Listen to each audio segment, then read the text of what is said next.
Bismillahirrahmanirrahim. Assalamualaikum warahmatullahi wabarakatuh. Alhamdulillahi rabbil alamin.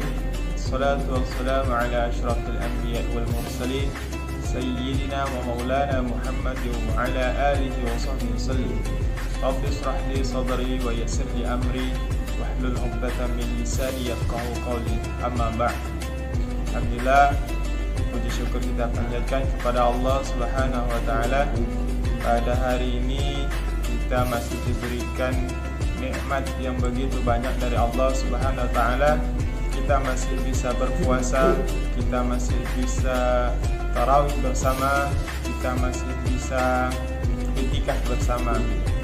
Dan sudah sepantasnya kita mensyukuri nikmat Allah yang sudah diberikan. Barang siapa yang mensyukuri nikmat Allah, maka Allah akan tambah nikmat itu. Namun barang siapa yang ingkar kepada nikmatnya Allah, maka azab Allah amatlah pedih. Selawat serta salam tak lupa kita aturkan kepada baginda Nabi besar Muhammad SAW.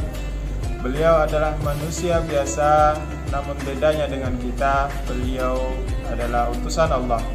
Di dalam diri Rasulullah terdapat uswatun hasanah, terdapat suri teladan yang baik. Maka dari itu hanya Rasulullah lah sesungguhnya sebaik-baiknya contoh dan sebaik-baik teladan yang harus kita ikuti. Barang siapa yang mencintai atau menokohkan seseorang, mencintai seseorang, maka insyaallah di yaumil akhir kelak kita akan dikumpulkan bersama orang-orang yang kita cintai. Mudah-mudahan kita nanti akan dikumpulkan oleh Allah bersama Rasulullah SAW. Baik, untuk hari ini insyaallah saya akan sampaikan bagian ayat di dalam surah Ar-Ra'd ayat 11, yang mana pada ayat ini kita dimotivasi oleh Allah Subhanahu wa taala untuk memperbaiki nasib kita sendiri. Saya bacakan sedikit potongan ayat di dalam surah Ar-Ra'd. A'udzu billahi minasyaitonir rajim. Innallaha la yughayyiru ma biqaumin hatta yughayyiru ma bi anfusihim. Yang artinya sesungguhnya Allah tidak mengubah keadaan suatu kaum sehingga mereka sendirilah yang mengubahnya. Nah, pada ayat ini Allah sudah menentukan nasib kita, cuman kita sendirilah yang bisa merubahnya. Pada dasarnya nasib kita, kehidupan kita itu adalah sangat banyak diberi nikmat oleh Allah, sangat banyak diberi karunia oleh Allah Subhanahu wa taala. Namun kadang-kadang tanpa kita sadari, sesungguhnya yang merubah itu adalah diri kita sendiri.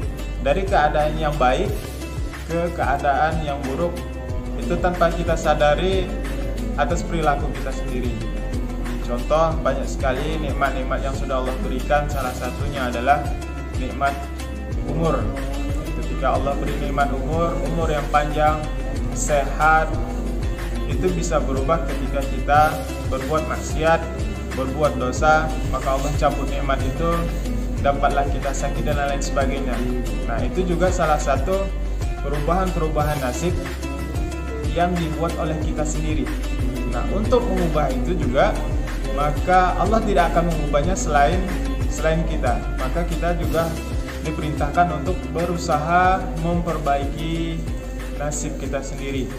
Maka bagi Anda sekalian yang ingin menjadi orang kaya, yang ingin menjadi orang soleh, yang ingin menjadi pengusaha sukses, dan lain-lain sebagainya, maka di dalam ayat ini hanya kita yang bisa mengubahnya. Ketika ingin kaya, maka bekerjalah dengan benar, bertakwalah kepada Allah, berdoalah kepada Allah, memintalah kepada Allah. Bagi Anda yang ingin lulus, bagi Anda yang ingin mendaftar kuliah, bagi Anda yang ingin macam-macam, maka ikhtiarkanlah dengan maksimal. Baik, mungkin hanya ini saja yang dapat bisa saya sampaikan. Kurang lebih saya mohon maaf. Assalamualaikum warahmatullahi wabarakatuh.